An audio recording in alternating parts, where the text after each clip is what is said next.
Namo tassa bhagavato arahato samma sambuddhassa. Namo tassa bhagavato arahato samma sambuddhassa. Namo tassa bhagavato arahato samma sambuddhassa. Buddhang dhammang sanghang namasami. There's our meditation alarm again. It was just on time. It was perfect. 8 o'clock. I don't have a clock up here, so it's good. Is that on? Well, hello, Portland.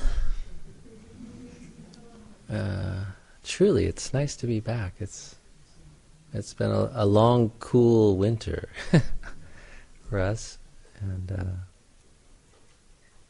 it's nice to be back in the warmth of your company, and so many friends, and a few new faces I don't recognize. So, for the next several months, we'll be coming once a month, but sadly next month there won't be any monks coming, because every few years there's kind of a global gathering of the senior monks and nuns from the various monasteries around the world, and that'll be happening next month, so I can't get any Ajahns to come visit you next month, but for most of the rest of the year we'll be here every third Friday, so, and Saturday. Are we good? Okay. So, I'm a little rusty even just doing the Namo Tassa. I thought, wow, it's been a while since I've done that. We still have or at least in that way. I do Namo Tassa every day, several times, but not to start off a Dhamma reflection. So, I'll offer a little reflection, and then there'll be some time for your thoughts or questions that people might have. So, the other day I was kind of watching a little video online, and somebody said, "I will explain the secret to happiness to you in 5 minutes." I thought, okay, that should be interesting. given how elusive happiness is. But I thought it was pretty cool. And he had a whiteboard. I don't. So you have to imagine I have some super holographic whiteboard marker in my hand right now. And he drew a little kind of graph. And so on this axis is your age. But to make it Buddhist, I'll say this is birth, aging, sickness, and death. Age is just too simple for a Buddhist contemplation. So that's on the x-axis. It's been a long time since I had geometry. And then he drew another line up this way, and then here he writes selfishness. And then he draws a curve like this. So, and started to sort of explain. So, secret to happiness is to successfully move along that curve as you move through your life. And it's not a given that you will be able to do that. And if you think about it, when we're born and when we're an infant, our whole conscious experience could be something considered completely selfish. In fact, I think child psychologists say that you have to be something like 1.5 years before you even have a sense of the other. So, we're way up here. And as we move through childhood, I think it's fair to say that, we're pretty much concerned with our likes and dislikes and trying to keep ourselves as entertained and enjoy as much pleasure as we can. And then as we move through life and we develop physically and cognitively, psychologically, maybe even spiritually, the challenge is to keep sort of tracking that to where we move from a place of our life being something that is completely self-centered and highly focused on pleasing ourselves to a place where our life becomes increasingly selfless. And I think that's an interesting kind of contemplation, and I can't really argue with it in many dimensions as a Buddhist. And I think not only will I have led a happy life, but I'll probably benefit a lot of people if by the time I hit that aging, sickness, death chapter, my life is profoundly one permeated with selflessness and reach the elimination of selfishness. So, and you can see different ways this kind of goes wrong. Like if you track off that curve at a very early age, then you will be probably what we would consider a narcissist, right? You're not going to follow that curve. You're going to flatline maybe, or maybe it goes back up, depending on who you are.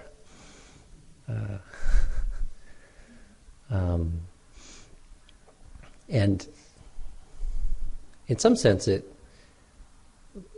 especially thinking about us as an animal or something, it's quite reasonable that the bulk of our energy kind of is focused on ourselves. But at some point, that doesn't work, and I'm not quite sure where that point is, but it probably starts somewhere in your teenage years, hopefully. And thinking about my life as a monk or something, I don't know that I had much of that kind of conception when I was younger, but after I finished university, I mean, one of the things I did was I took a break and went off and did some open-ended traveling primarily in India. And one of the reasons I did it was I had some sort of sense that just living the life I imagined, having a good career, good relationship, and the right mix of friends, somehow wouldn't bring me the kind of happiness that I was seeking in the world. Or said another way, I guess I had a doubt that would maybe provide the highest form of happiness in life, and that there maybe could be something more profound than that. And I'd already taken an interest in yoga and meditation, but really hadn't had much time to practice and train. And so that was also kind of in there, was, maybe to use that journey, that open-ended journey, to sort of seek out opportunities to develop that, and also to explore a question of finding some deeper answers to how one might live a profoundly happy and good life. And so I went off when I was traveling in Asia, and it was kind of thrilling. I spent almost a year kind of traveling around Southeast Asia, most of it in India. And although there was lots of interesting experiences, like thinking back to it now, I think, in hindsight, probably the most important experience I had was I had the opportunity to live in a way that was profoundly selfish. I didn't have a lot of money, but for, being in India, which is a quite poor country, I had enough that I could kind of do what I wanted any day for months and months on end. And that was kind of my strategy. I had no plan, I had no agenda. And so I just had this extended period of time where I was just wake up in the morning, okay, what do I want to do today? It's like, well, I think I'll just sit around in the cafe and read this book. And wake up the next day, what do I want to do? I think I'll go get another book. What do I want to do today? Well, I'll kind of wander around. I'll pull out my guidebook, or I'll look at the map and see if I find something that's interesting. Okay, now I'll get a ticket and I'll go over there. And now I'll go over here. Oh, I'm getting lonely. Oh, I'll go meet some new people. and on this kind of went. And in some sense, yeah, it was the time of my life. But there was a bit of the roller coaster. Some periods it was more glorious, and periods it was less glorious. And but as the months kind of drug on, I got to a point where it was less and less enjoyable, and I was still sort of reading and studying and looking for opportunities to study meditation, and I had found out about Ajahn Buddhadasa's monastery in Thailand and started to make plans to go there. But it still took me several months of traveling around before I got there. And I'd say the last part of that I was truly miserable. Like this thing of just doing what you want all the time. I really had the chance to experience that kind of wearing out, and got some very tangible sort of sense of like, wow, that is just definitely not the way to happiness. Just being able to sort of do what you want when you want, the height of selfishness, or the dream of the hedonist, we could say. And that's the promise of the sense realm, is if we could just make whatever choices feel most comfortable and pleasant and interesting to us all the time, somehow we'd be happy.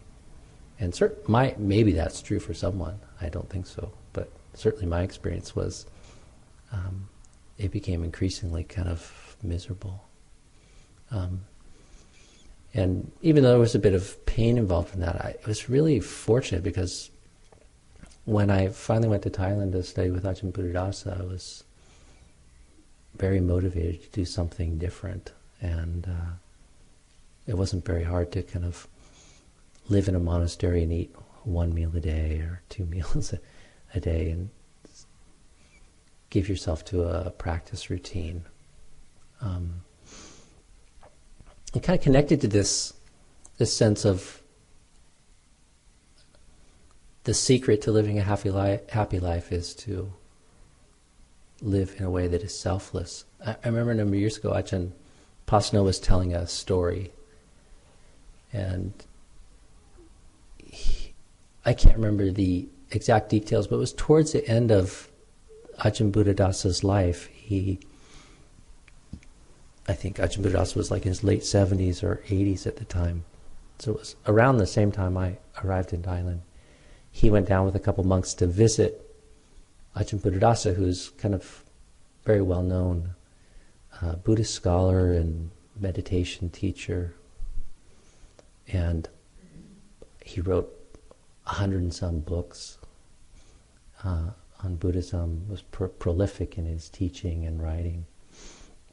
And when Ajahn Pasno went to see him, they had a chance to ask him some questions, and he was telling us, he said, I asked him, I said, Lumpur, oftentimes I know there's a certain theme of Dhamma that you're kind of focusing on in your teaching.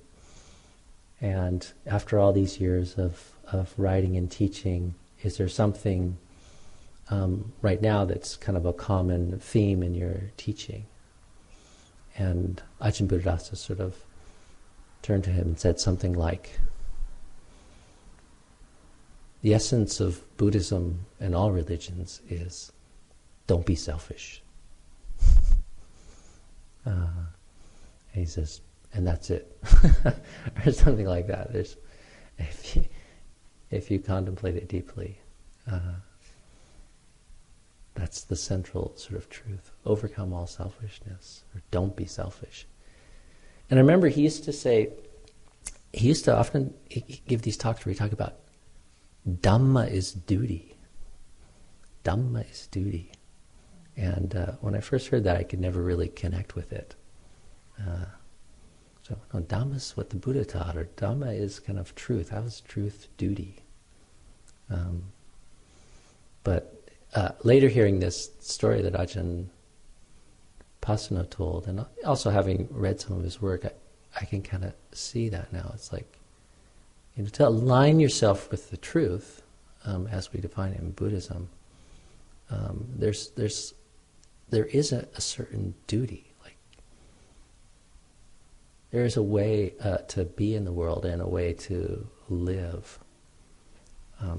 So that which is true isn't just like that which is objective true. It's like that's that which is in alignment. It's that which is right. And so, talking about the emotional realm or the spiritual realm or the psychological realm, there are truths. There is a right way to be in the world, and there's a right way to live. And I can see now, you can call that, it's a duty. You give yourself to that wise way of being in the world, which we could say is the Noble Eightfold Path, or path of selflessness and giving, then you'll be rewarded with a sense of happiness, because you're in alignment with certain fundamental sort of truths of how to be in the world with this human consciousness that we have.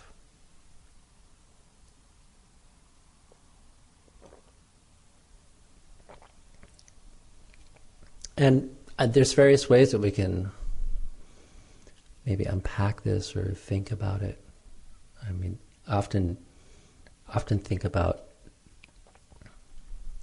one model for practice that often comes up in the teachings is just thinking about dana, sila, nekama, bhavana.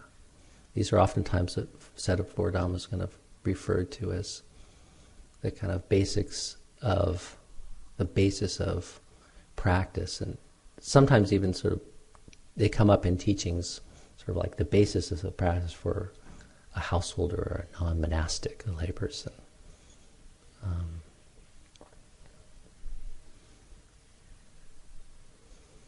And so you get to think about how each of those elements kind of supports this process of living a sort of selfless life. How generosity sort of creates opportunities for us to sort of practice both in big and small ways, going against that tendency just to seek fulfillment or completion sort of in the sense realm, and that sort of sense of only looking out what's good for me or what's right for me. And there's even teachings where the Buddha kind of goes into sort of a very refined sort of sense of like the different motivations, like a hierarchy of motivations for giving. And some of them are not the noblest. Like sometimes we give out of expectation, or we give out of a sense of getting something in return. And the Buddha affirms that there's still value in that kind of form of giving. But the highest forms of giving are increasingly sort of free of selflessness, or a sense of self, or wanting something sort of in return. You give because it ennobles the mind, or you give because it's good, or because there's a need, or because you're in the right time and the right place that you can give service. And through the practice of generosity, especially like a mindful practice of generosity, over time I think we can develop an experiential sort of understanding of how in that act of giving in all the different ways that we have an opportunity in our life creates a little bit of that direct experience of selflessness. And there's many ways we experience a sense of selflessness in life. I think everyone knows what it's like to be lost. Lost in this little thing, or lost in a game, or lost in conversation, or engrossed in some activity you love, like gardening or running or something, or a good book.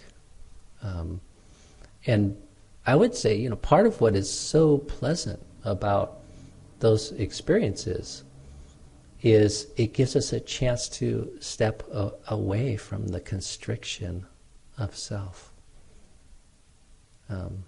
which is inherently unpleasant or troublesome, maybe we can say, and falls far shy of the more profound sort of experiences of happiness that we can have in life. But we could rank these just like we can rank sort of anything. I mean, there's some ways that we lose ourselves that are outright illegal, dangerous, harmful to ourselves, harmful to others, and therefore kind of unsustainable. And sometimes maybe cause more trouble than they're worth, You can shoot up and lose yourself, but there's a big price you pay for it afterwards, maybe. Or if that becomes your sole strategy for taking a break from the burden of self. There's other ways that maybe are more kind of neutral. But these elements of the path that the Buddha sort of points to are purely wholesome and skillful.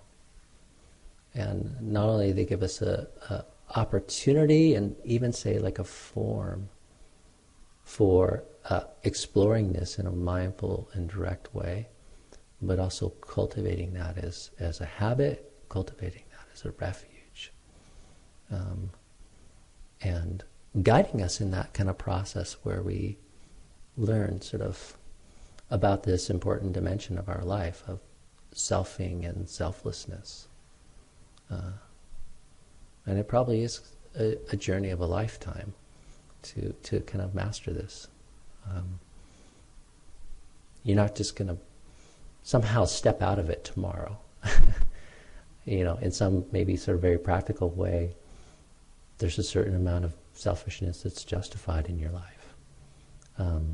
But only you can know that for yourself, and through mindfulness and exploration, kind of discover the joy of learning to live in a way that is increasingly sort of free of that need and that burden. So,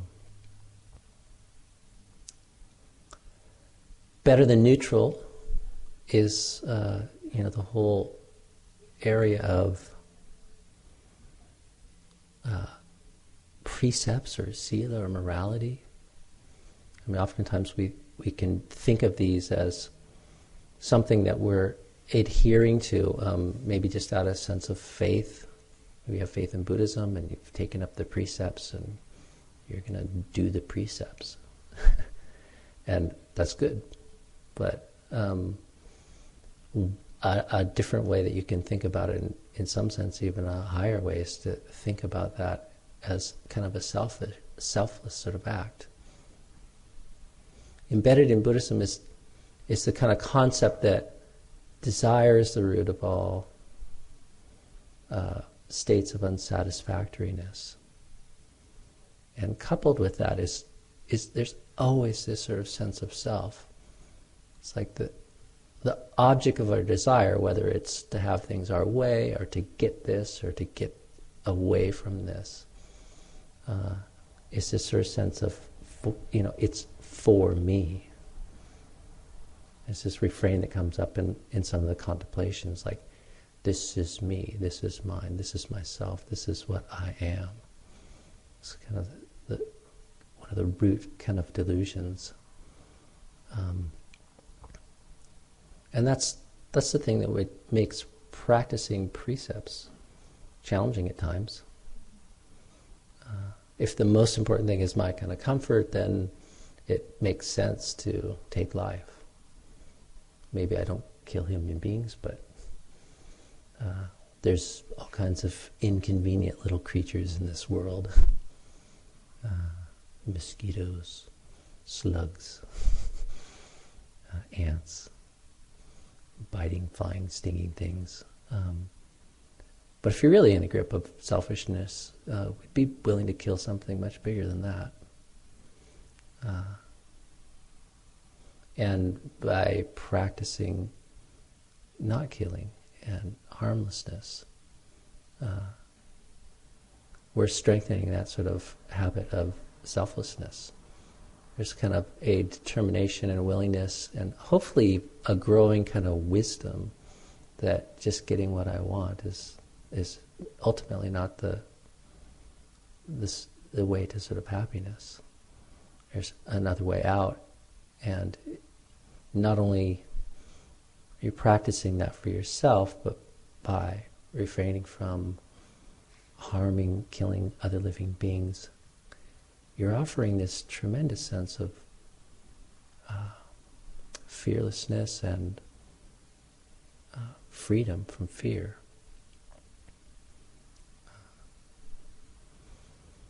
And you can kind of go through the other precepts and sort of just think about that sort of dimension of how selfishness and selflessness kind of figures into that. You know, for taking that what is not given, I mean, if we're extremely wedded to the idea that getting what we want in the sense realm is the way to sort of find happiness, then it's hard not to, for our life to be threaded with a kind of covetousness and tempted to kind of not only just pursue that, but take what is maybe not rightfully ours, in big and small ways. And same is true for sexual misconduct, speech, use of intoxicants. The third element, nekama, so dana, sila, nekama, not something often talked about, and oftentimes translated as renunciation, which is not incorrect, but not a word we use a whole lot. I might be wrong on this, but I think it literally means something like a sort of away from nekama, kama, sensuality. And one way I like to think about this and encourage people to investigate this dimension of practice is just that relationship that you have to the sense realm in your bigger kind of program of finding happiness in the world. And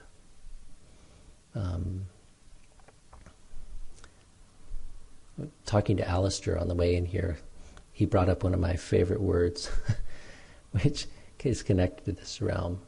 It's like, I advocate exploring a divestment in the sense realm as your sole strategy for happiness and completion in life. We were all heavily invested in it, including me. I'm still heavily invested in trying to sort of keep myself from being too hot and staying cool and having the things I like in my life. But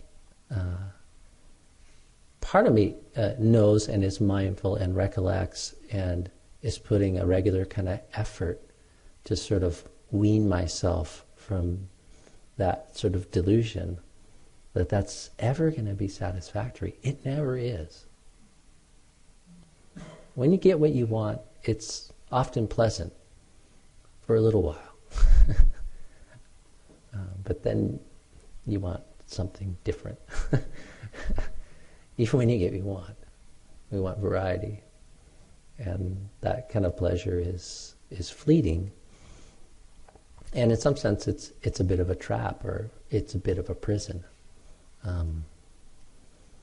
And you know, one way to approach it or even contemplate it is just to think about, like, well, what role does that sort of play in my life?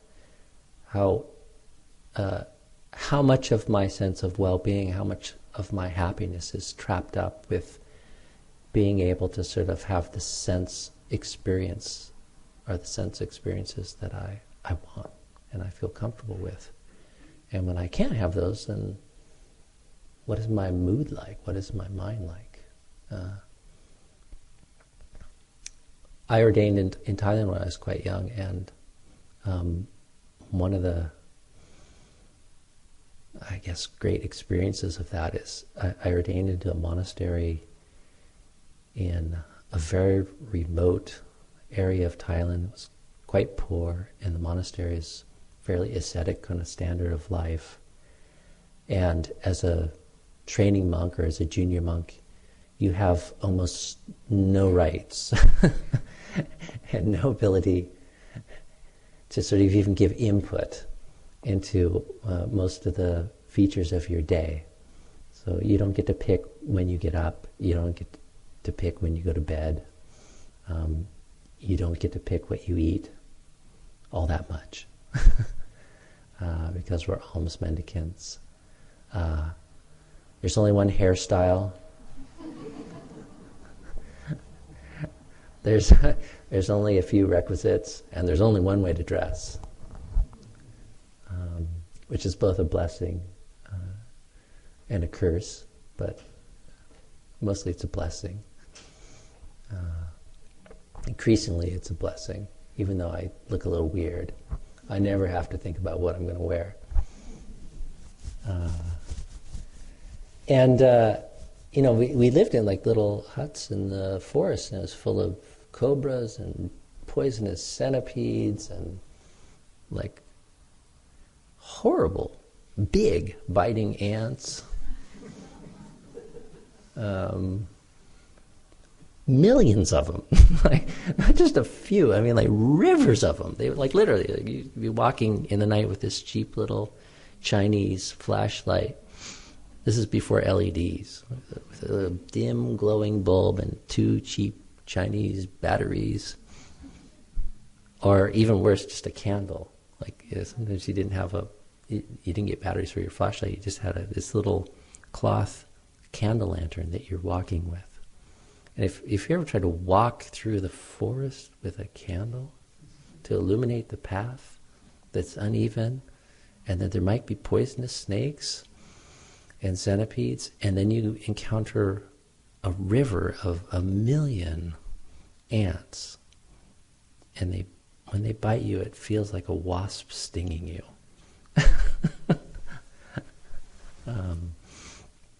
Anyways, it's not the most pleasant place to live.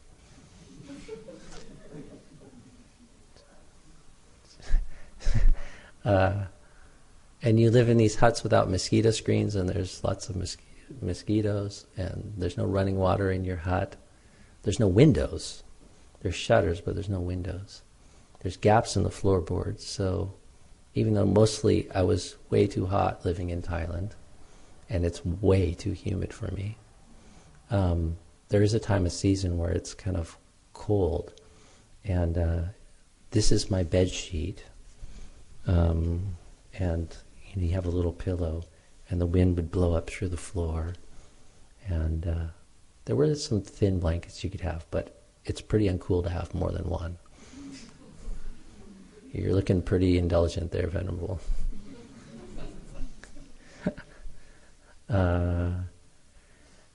And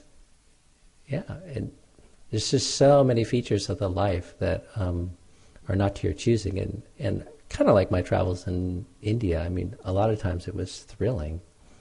It's like just to be able to live in such a simple way, and also in some sense kind of a timeless way. So it was very easy reading sort of the early suttas to have some sort of sense that the monks in the time of the Buddha weren't living in a very different way. We drew water from a well, and you live in a simple little hut, and you have very few possessions and an alms bowl, and you walk through some rice fields to visit a small little poor rice farming village and gather some simple food for your meal every day.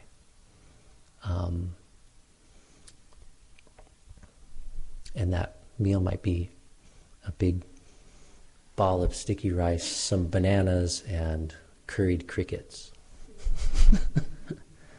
Or frogs. But usually it was quite good, given with kindness. And people are very happy to support us exploring, like, living this life. But there's a lot of opportunities for not getting what one wants and not having a lot of pleasure and happiness in the sense realm. And it gave me really a number of years to kind of just test myself. And different times of years and different circumstances, your teacher would test you in different ways. So I never had to go through this, but Ajahn Pasano and some of the older monks sort of said in the hot season sometimes, Ajahn Chah would, after the meal, so they've been up since 3 a.m., they've meditated for a couple hours, they've cleaned the monastery, they've walked several miles gathering their one meal of the day, they've come back, they eat all the food they're going to have for that day, and it's maybe 90 degrees and 90% humidity, and they have this meditation hall that has corrugated tin walls, and it's the middle of the hot season, and Ajahn Chah would say, okay, now go back to your hut and put your bowl away and get your other robe and put your robes on and come back and we're going to meditate. And the monks would have to sit sort of with their robes on in this hot meditation hall, covered up with a belly full of food, having been up for already a number of hours. And he called it tormang, which literally means torture. There's no laws against it. In fact, Ajahn Chah considered it a very skillful sort of means for testing his students. And there's lots of fun stories of him kind of pushing people, and the wisdom in that is we oftentimes won't test ourselves, or we'll only take it to a certain sort of limit. And again, like, it's one thing when you're choosing it, but when someone else chooses it for you, and in the training structure there, you really cannot kind of question your teacher. It's just not appropriate to say, do we all have to do that? There is no latitude to do that. It's not just an empty idea. I mean, you really get a lot of opportunities to check your relationship to the sense realm. So, and it's done with in a context where you have a teacher that you can trust, and it's done. You could say it's done with a sense of love, tough love, but love. And he wouldn't do it all the time, but it gave you a chance, everyone, to just like check, what's my relationship to the sense realm? How much of my sense of well-being is tied to just having things the way I like, or well enough? So, like, I think for many of us there's a zone, and we have all kinds of strategies to keep ourselves in the zone.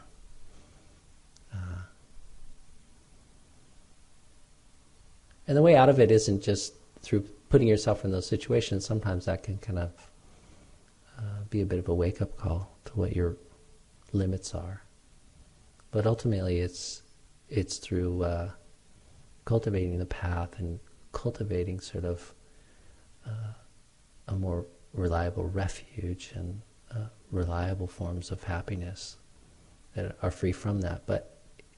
And changing your attitude. So, like, I still prefer to be comfortable, but when I'm not, I would say I don't suffer nearly as much as I would have in the past, because I don't really see that as the way to happiness. It's natural for animals to see comfort. It's natural for trees. I mean, it's like, when a hole opens up in the forest, the trees all lean in to grab up a little more of that light. Yeah. And as a human being, it's like when there's a chance to have something that's more to our liking, we move in that direction. But on the emotional sort of level, we really need to sort of find a way for that not to be our sole strategy or even our main strategy for the sense of well-being and happiness that we seek in our life. So, and the way to do that is the kind of that next kind of item in the list, which is referred to as bhavana. Bhavana is to bring into being, to birth, literally. And it's the realm of cultivation. Oftentimes people point to meditation, because that's a prominent feature of the Buddhist kind of teaching on this realm of bhavana, but it's really much broader than that. It's the effort to do the work, I guess, put forth the effort to sort of mature in those ways that are aligned with the truth that leads us to a more profound sort of sense of happiness. But in the realm of meditation, mindfulness and the ability to cultivate mindfulness plays a very strong role in this. Ideas can only take us so far. We can't just be a selfless person merely because we think it's a good idea. That will only take us kind of so far along that kind of curve. If you really want to get way out there, you have to directly know for yourself, like, the truth of the relationship between selfishness and suffering, and how selfishness undermines the ability to live a more profoundly kind of happy life. And in some sense, meditation is a wonderful and direct exercise to practice the relinquishment of selfing and selfishness. So we talked earlier about these hierarchy of ways to lose yourself. One of the best ways is to lose yourself in the present moment. So rather than in a mindless way, or in a way where the mind is just absorbed in sort of distraction and diversity, lose yourself in a lucid, clear, direct engagement with the present moment. And one of my favorite teachings around this is, Ajahn Sudanto loves to sort of say, when I think of myself, I suffer. And he oftentimes sort of says it in the context of some of his teachings around his use of mindfulness and just being kind of present. And I've heard him talk about sort of being present, and then a thought of self comes up, and he suffers. And in exploring sort of like how when you drop that and you return to being sort of like fully present with your direct experience, how there's this opportunity for suffering to sort of cease. And earlier we talked about the states of serenity. Those are even more profound ways to experience a heightened sort of sense of selflessness, but also a joy that goes beyond the joys that can be had in the sense realm. And that's tremendously sort of empowering. It's like our relation to sensuality, we can only change that so far without having something higher. So,